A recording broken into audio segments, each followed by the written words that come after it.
complacent. They were resting on their wealth and their comfort, and things were just kind of not very challenging for them. They were just enjoying life. But Amos said, no, this is not good. I hear the Lord calling you to task. But he started with saying, these other nations have trespassed against you. These other nations are in sin. And so he lists these other nations. He's got Moab, and I don't have all my notes here in front of me, but he's got all the nations around Israel. So all the people are thinking, okay, great. He's going to get all these enemies of ours. But then it gets a little more personal. And he goes for, no, Yehuda. This is when it was divided into the two kingdoms. So he goes into what he's going to do to Yehuda. And he's going to hold them to task. And then he goes to the 10 tribes. He goes to Israel. So the nations that were against him were Damascus, Gaza, Tyre, Edom, Ammon, and Moab. But I think they were kind of lulled into thinking that things were going to be okay. And then he gets, nope, this is not going to happen. 3 times, okay, I've let it go. But the 4th time, I'm done. My patience has run out. So he's saying that they have sold the upright for silver and the poor for a pair of shoes. One of the commentaries said that in courts, they would just do a bribe for a pair of shoes to, so you give the judge a pair of shoes to get your way. Grinding the heads of the poor into the dust. That doesn't make much sense to us, but at that time, it was like if you didn't pay your fine, they could drag you out in the street and basically beat you. They were drinking wine in God's house, and that was bought with the fines that they imposed. Men, and father and son, had intimate relations with the same person. They enticed people who had taken a Nazirite vow to drink wine. They were ordering the prophets not to speak. So it's a big deal that Amos actually got up and spoke out and said, I'm not going to be quiet. So they were dishonoring the poor. They were not respecting people, and we know our God is not a respecter of persons. They were taking advantage. They were being immoral. They were perverting justice. All of these things that go against the laws that God has given us to live by. So again, there's a limit to God's mercy. Amos's name means burden or load. So he was carrying this really heavy message to everybody, and that they are going to face consequences. There is a point that he's like, I'm done. I think most parents can probably relate to that your kids can go so far, and then it's like, no, you're not going any further. So he reminds God then steps in and reminds everybody, I haven't been flipping these, and I can't tell when they're going, so.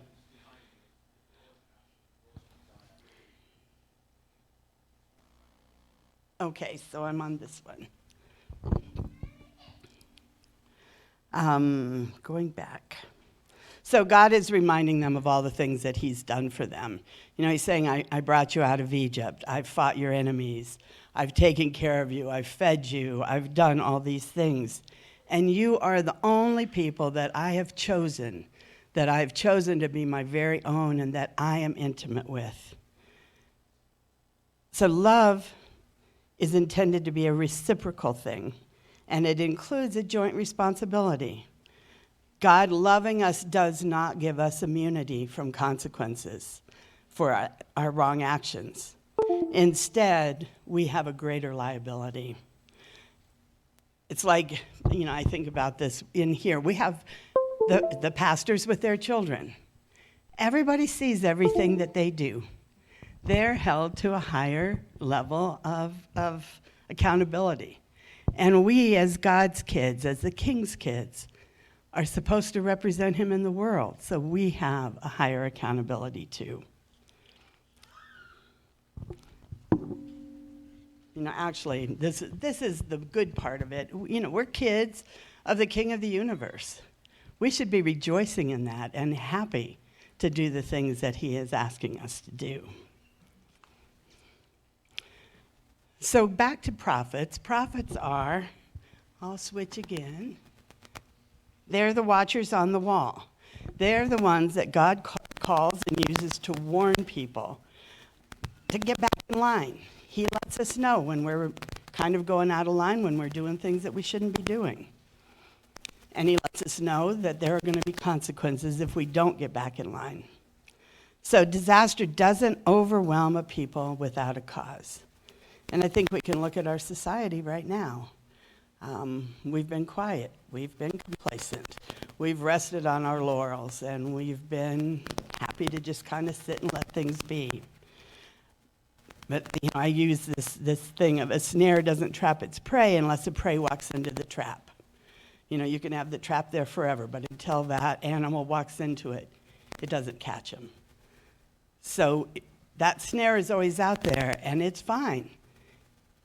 If we don't walk into it, it's all good. But sometimes we walk in, and then we've got to pay the consequences. There is grace. At some point, we have to be reminded that we're to be the light. We can't live like the world. We can't be inhumane to our brothers. We can't mistreat the poor. We're called to the righteousness of God because that's how he governs the world. Everything crumbles. Everything gets turned upside down if we give up on that, if we don't follow those basic laws. I said this would be basic. It's sort of, that's what this says. You're in big doo-doo if you've been messing up and you need to get back in line. So basically, I guess, we're called to maintain his order. We're called to be his light. We're called to be his righteousness in the world and to bring his order to the world. That's really what our job is. And we can sit back, we can just pray, or we can just go out and serve. But I think he wants us to do both. He wants us to stay close to his word. He wants us to follow what he's given us as instructions. And he also wants us to be out in the community, out with our fellow brothers. This isn't about being political necessarily. That might be one way. But it's also about how do I treat Carrie? How do I treat Michaela? How do I treat everyone else in the hall and the people at the grocery store? We need to be upholding his word, and we need to be upholding his ways. And when we get out of line, he does hold us to account. That doesn't mean that we're not going to be his, we're still his children, but it does mean that we need to be pulled back into line, and we need to be mindful of that.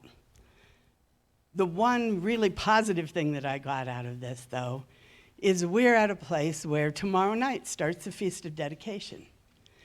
And I know that's in Maccabees, it's not in the Torah, but it still is a very representative thing to me, that it's a time for us to look at ourselves, for us to think about, is my altar clean? Am I bringing the light into the world? Am I sharing what I need to be sharing?